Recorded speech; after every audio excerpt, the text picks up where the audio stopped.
Hey guys, welcome back to the channel. In this quick tutorial, I'm going to show you how to share connected Wi-Fi internet from one phone to another phone. So first of all, what you have to do is just open your settings, tap on this Wi-Fi button and make sure to turn it on. When your Wi-Fi is connected, just go back and tap on this other networks and connections. Tap on this Bluetooth and now go to your second phone and tap on Bluetooth.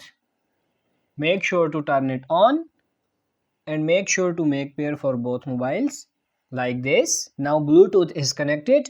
Now on the first phone, go back and tap on this personal hotspot, tap on other sharing mode and just turn on this future share phone network via Bluetooth.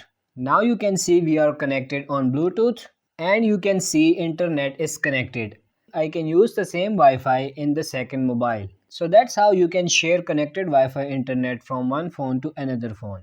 If this video helped you out, like this video and subscribe to the channel. Thank you.